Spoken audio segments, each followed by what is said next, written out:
Welcome back. I hope you enjoyed the earlier session, and don't worry, you can go back and watch it again. Now we're going to spend some time unpacking that research diagram. Now, you'll remember when we had our sessions a couple weeks ago that I pulled up the research diagram and I was talking to it while you were presenting your journal critiques. And as I indicated during our block release sessions earlier, that I teach a lot from your presentations. So I just want to dispel the myth that it's not going to be me coming with a bunch of slides for you to sit there with your phone and go click. And then you save all those slides, and then you sit down to take a test, and then you just repeat whatever was on that slide. It's not going to be that. What it's going to be is every single time we get together, you are presenting. Everyone is presenting. Don't lay back. Some people, they're nervous and they say, oh, well, later on they'll come and tell me, well, Prof, that we ran out of time, and then we'll get together again, and they'll have another excuse, or the mayor called them and they had to go to work, or they had some emergency. And long story short, then they don't present. There's no other, I'm not just going to show up at some other time for you to present outside of class. All right, so if you're smart, you present early. Those who present early, I actually find myself marking them easier than I mark the people who lay back and wait later.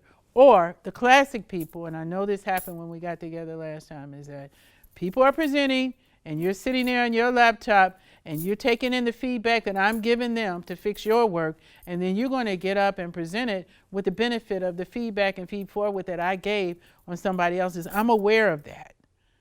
All right, so I just want you to understand all that. So don't lay back on the presentations. So now you'll often hear me talking about this research diagram, and mainly I'm going to be using it to talk about empirical research. And but a lot of it still applies to non-empirical research. So I think I might even need to update this thing, because a lot of this, most of this actually applies, except for the inclusion of human subjects. All right, so now empirical, analytical, empirical and critically oriented, empirical and historical, hermeneutic. All right, I'll leave you to figure out what all those things mean. And there's a big debate going on about whether any knowledge can be objective, because, even scientists in a lab, they thought up in their mind whether we're going to undertake that particular experiment. So again, I'm going to leave this for you to familiarize yourself with. But what all of this up here is helping you identify what your research philosophy is going to be. And in your research proposal, as well as your dissertation, well, in the module, you have to have a research philosophy. Supervisors, some require it, some don't. So just follow me on here now. So this is a research philosophy part, which has to match the research methodology part, which is all of this we're going to come back to before we get down to conclusions, recommendations, and policy implications. Now, this is a mentee of mine, Dr. Mtuli, and he drafted this, and we worked together to tease it out. All right, so now the paradigms and worldviews. Okay, that's in and of itself. Some people call quantitative mixed methods and qualitative paradigms. Some people call quantitative mixed methods and quantitative strategies of inquiry. So don't confuse yourself. For the purposes of this module, this is what we're going to call things.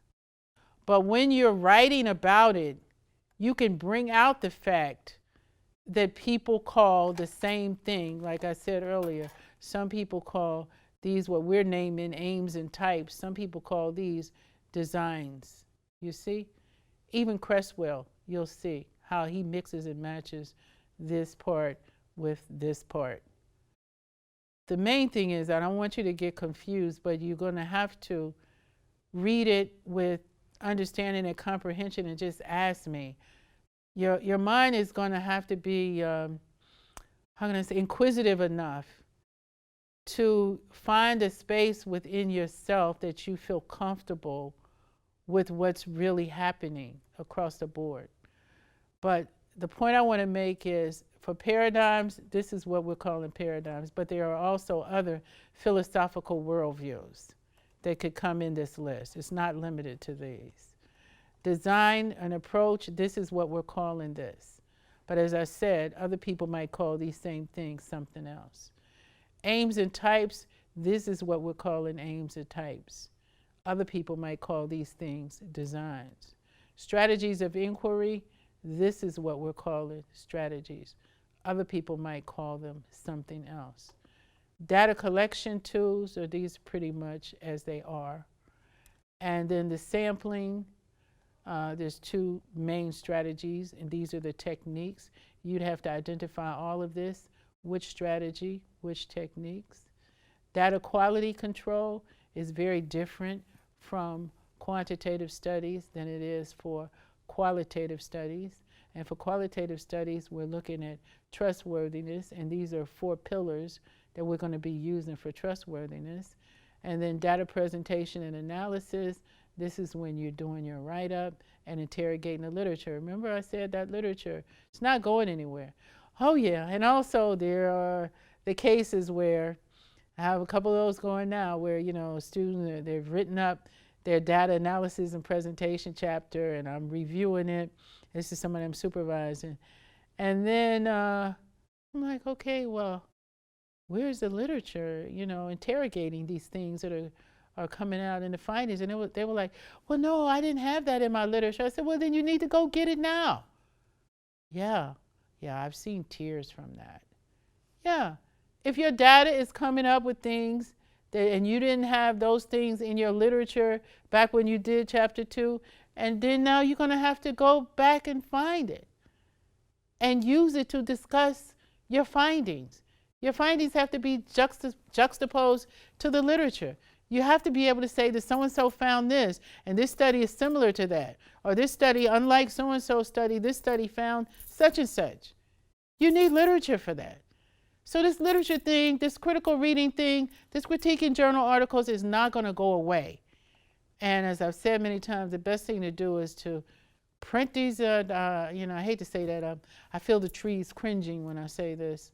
So if you can manage not to, at least make electronic folders. But I confess, sometimes I have to print these journal articles, put them in a LibreArch file, put them under sections, name them by themes, in order to really get deep into what's happening. Now, I want to put a little bit more emphasis on these components that are about the alignment. So again, as I showed you in the evaluation criteria from the syllabus, I'm looking for this alignment. And as I've discussed with you in class, and you already have a copy in front of you of the proposal format, I'm looking for alignment with that. So you see that this side is mainly dealing with quantitative stuff. And see how the philosophical worldview is telling you what kind of design to go to. Although post-positivism could also be used for mixed methods, and it can also be used for qualitative. I think the point that I really want to make is, you know, there's really no absolute here. Thank God for that, because, you know, I don't know that there is a such thing as absolute. But what you have to be able to do is to use Deja. And Deja will shed light on how to proceed. Again, Deja means define, explain, justify, apply. So you're going to have to define, let's say we're using post-positivism. You're going to have to define it. This scholar says it's this, that scholar says it's that, another scholar says it's so-and-so. You can even talk about how it came out of positivism, because with positivism it's more about There's an objective reality and there's absolutes and one way of looking at things. And then post-positivism is saying, yeah, there is an objective reality, but it has different constructions, so might not be the same. You got to define all that. Then you got to explain it. What does that mean? Unpack what the scholars are saying. Then you got to justify. Why are you picking post-positivism based on your research problem? Why are you picking critical realism, which is one aspect, could also be critical theory or transformative or pragmatic, any of those which you see down here too. Why are you picking that in relationship to the research problem? Interpretivism, transformative, there are many others here. So don't feel you're limited here. In fact, I prefer you use additional ones because then I know you're reading outside of what the information that you've been given. So then you want to be able to say, out of this philosophical worldview, what, and the research problem, which I'm glad we're doing this because I think I need to put the research problem in, but I think I've driven that home enough. So the research problem is really the biggie before way up here with this, is the research problem. So now the research problem is telling you what to do here, but it's also telling this worldview is telling you which way to go here on the design and approach. And the research problem, along with the research paradigms, the design and approach, are telling you what kind of aim to pick.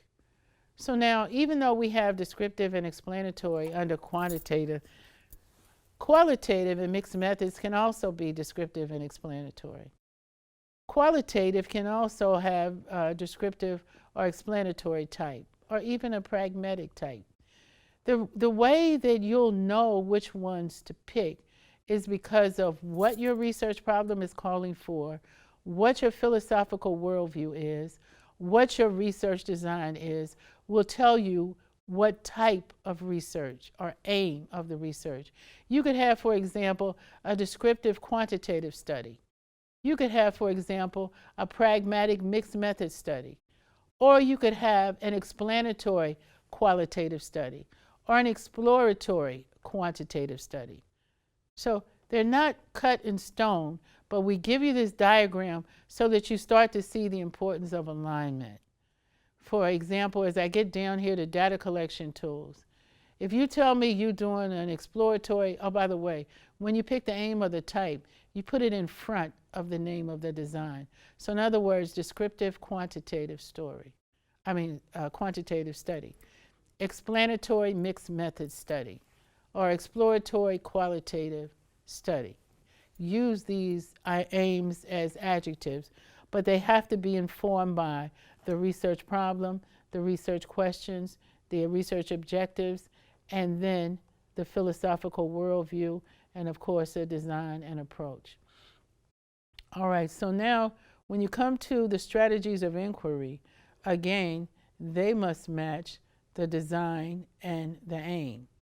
So the point I was making is that let's say you tell me you're doing qualitative research, and then you're telling me you're going to collect data with surveys, and we got a problem, and you're getting no points. Because I think this diagram is pretty clear. If you are going with a qualitative design, you'll likely use some of these data collection tools or methods. And here, you'd probably use some of these strategies. So if you're telling me you're using a quantitative research design, but it's an ethnographic study, you know what an ethnographic study is when you're involving all these people and getting into their culture and their lives, but you calling that a quantitative. It may be that you could do a mixed methods there, but that's not a numbers thing with phenomenology, ethnography, grounded theory. Those are not number related, how much, how many, how often, frequencies, statistics. We're not using these types of strategies of inquiry to come up with what ratios, percentages, or significance different correlated variables have with each other. So this diagram is guiding you in terms of which strategies match which research designs, which aims and types, and which paradigms and worldviews? Okay, I hope you're with me. So now with the strategies of inquiry, I want to say this about the pragmatic and the mixed methods. By the way, you find all this stuff coming out mostly Creswell and Ying, but also journal articles. But you need to go beyond those. Please don't give me your group or research proposals where you're only citing Creswell and Ying. Oh man, that would be the worst thing. Because that's telling me that you have not been out there researching the literature. Okay, so for the strategies of inquiry, when this says sequential, concurrent, and transformative, understand that sequential is one strategy of inquiry. That means where you do all the quantitative stuff first down here, and then after that you do all the qualitative stuff, or vice versa. Concurrent means that you collecting both quantitative and qualitative data together. Transformative can relate to either one. So in other words, you can have a transformative sequential strategy, or you can have a transformative concurrent strategy. But the thing with the mixed methods and the pragmatism is that you're trying to solve some protracted or long-standing problem in government or in the NGO sector, and you're trying to find out what techniques can be used to solve that particular problem in an applied way. Because research may differ. It could be implied or it could be theoretical. So you'll find out about all of that when you're reading Creswell and Ying. So now for quantitative strategies of inquiry, experimental designs, non-experimental designs, which means a survey that we're talking about here. And then these are different types of strategies that can be used when you're having qualitative research. So even with these components, you have to Deja. Deja is really the queen here. She has to be appeased. You must follow Deja in order to get any kind of decent marks. If I don't see Deja, I'm either going to do one or two things. Either mark you down or give it back to you and stop marking it. And I can only do that a couple of times, because then I'm going to be annoyed, and then I turn into a different person. One of the students said something very interesting. He was asked to give some comments on me, and he said, well, what do you have to say about Prof Ruffin? And he said, well, she's loud. She's very loud. She can be loud whether she's praising you. She can be loud if she's correcting you, but you really don't want the loudness that comes with the corrective. So if you hear me talking or raising my voice, don't take it personal. But it's just an animation. It's just my personality. So, but you'll be able to tell how you're doing by looking at my face, because my face is very expressive. All right, so now that's the strategies of inquiry. Now look at the data collection tools. So these are some of them for quantitative. As again, none of this is exhaustive. There are other types of data collection tools, but these are the main ones that we're going to be talking about. Notice that observation is here in qualitative and observation is here in quantitative. Also notice that, let's see, where is qualitative content analysis is over here, but then there's also the data spread and content analysis that is related over here in quantitative. So what I'm saying is that they might have similar names, but they serve a different purpose depending on the type of research design. So I want to make a point that you understand the difference between in-depth interviews and focus groups. I noticed in a dissertation I was examined for another university, and the person was, going back and forth about whether they were interviewing people or having focus groups, and they were calling focus groups interviews. Okay, we're not calling focus groups interviews. Focus groups are focus groups on themselves. And they come with the data collection tool, which is a focus group guide. In-depth interviews are interviews on themselves. Although they can be structured, unstructured, or semi-structured, we lead them to be in-depth. And the observation is when you're going to a community or to an office or somewhere and you're looking at what's going on, whereas for quantitative, the observation is more connected to an experiment or something that you're watching in the lab. So that's what I mean about they might have the same names, but they have a different context. And context is everything. And we always are looking for ways to bring in the South African context and the African context, especially through African epistemologies, as we've been discussing in class. Okay, documents and archives, historical research, all forms of data collection tools. Now, I want you to separate your data collection tools from your data collection methods. The methods come first. The data collection method would be how are you going to carry out the data collection.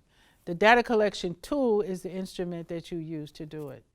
So for example, the data collection tool here is a survey, and it happens to have the same name similar to the method, which is surveying the respondents. Whereas here, when you have in-depth interviews, that's a method. Even when you do observation, you need a checklist, which is a data collection tool. In-depth interviews, interview schedule. Focus group guide. Documents and archives, you need a checklist of what you're looking for when you're collecting the data. Same with historical research. All right, so separate the data collection methods from the data collection tools. Sampling, always a fun time. Yeah. All right, let's look at it from an overarching perspective. In terms of strategies, and you also find this in the proposal format, there's probability sampling and non-probability sampling. Now, if you're using mixed methods, and you're going to then have to have strategies of inquiry here and here related to this. And you're going to have data collection tools from here and here. So you get mixed tools, mixed sampling, and mixed data quality control. If you're trying to do a research proposal, that's mixed methods. All right, so now here, that also means you need a combination of sampling. Now remember, there's two strategies that we're focused on, probability and non-probability. Then each one of them has its own techniques. So you see with probability sampling, these are the techniques. For non-probability sampling, these are the techniques. How do you know which type of probability or non-probability to use? On account of that research problem, research questions and objectives or hypotheses that we talked about earlier. It's going to depend on what is the worldview. It's going to depend on the design, which one of these it is, the aim or type. It's going to depend on the strategy of inquiry. It's going to depend on the data collection methods or tools. This is what I mean by alignment. Depending on how all of this is lining up, that's going to tell you where to go here. So if you're telling me that you're doing narrative research and you're using probability sampling, maybe, but you're just going to have to tease that out with Deja in terms of justification. So with Deja is coming in with the research questions and objectives as well as the research problem, but she's also really taking hold of things when we come on this research diagram. Because every time you bring out which one of these, you got to bring Deja in, define it, explain it, justify it, apply it. For the approach, Deja's coming in. For the aim, talk to Deja. For the strategies, I need to hear from Deja. Data collection tools, did you Deja it? Sampling, somebody is, one of the ones I supervised, they just refused to use Deja, and I kept sending a proposal back. Now they have to write a motivation about why they should be able to continue with their study, because I would never approve a proposal that didn't have Deja. All right? So Deja has to be the one you have to say, define and explain why you're using probability or non-probability sampling, and do the same thing down here with the techniques. Why are you using purposive sampling? Define purposive as a technique. Explain it. Justify the use of it based on your research question, your research objective, your research problem. Explain it in terms of why purposive sampling is necessary for this type of research problem. And the same way with data quality control. With data quality control, the reliability and validity that pertains to quantitative research is very different from the trustworthiness pertaining to qualitative research. And if you're doing mixed methods, you got to bring in both. Now, in a mixed method study, whichever one you start out discussing at the beginning, whether it's quantitative or qualitative, you must always discuss in that order in every component of the proposal. Don't start talking about qualitative first and quantitative second in one section, and then 2 sections down you're giving me the reverse. First is a quantitative, next is a qualitative. That's incoherent. That's getting back to that 25% on that evaluation criteria. I need to see coherence and alignment. So whichever order you're using, be consistent with that. Now, a little bit about the qualitative research. For many centuries, qualitative research was seen as inferior or marginalized compared to quantitative, because the view on the landscape through positivism and westernized ways of knowing is that there's only one way to do things. There's some absolute certainty, or there's some objective reality, and everybody's supposed to conform to it and be part of whatever this objective reality is. And if they're not doing it, then there's something wrong with them, and this needs to be corrected. That whole line of thinking that comes with colonization and slavery and apartheid of things is connected to that absolutism, that people of color, their brains are smaller, they have learning deficiencies. There's even anthropologists writing things in books about, they came to the continent of Africa and Africans had tails, in their backside, So all these things are in the modes of positivism and that whole paradigm of that worldview. But now things have changed, fortunately. And we look at things in from a multitude of lenses. So we're not limited in how we see things. We realize, for the most part, at least most of us, that there's multiple views on whatever the issue may be. That nobody alone really holds a single truth, but there are multiple truths. And this is what pragmatism is all about in terms of multiple truths. So now qualitative research is more in vogue, and scholars recognize that with qualitative research, you can't use the same criteria to evaluate qualitative research that you do with quantitative research, because they're set up differently. They're on their own merit. It's like rather than look at trying to evaluate African ways of knowing with westernized ways of knowing or against them, you can't do that. I mean, you could do it, but it's not really useful, because African ways of knowing, African epistemologies, stand on their own merit. They have their own criteria. They have their own perceptions, their own insight, the way that they see the world, which is very different from westernized epistemologies. So keep your mind straight that trustworthiness is one of the measures that we can use for data quality control. But then you need to unpack how credibility happens, conformability, dependability, and transferability as part of trustworthiness. And yes, you must daze your credibility, daze your conformability, daze your dependability, transferability, daze your reliability and validity. Hey, Deja has moved in. All right, and then as we start coming to a close here, and this is thinking about your dissertation. By the way, at the end of your MPA proposal format, there's a work plan. That work plan must be attached to your group research proposal and to your individual research proposal. And then I go on to give you guidelines about your dissertation.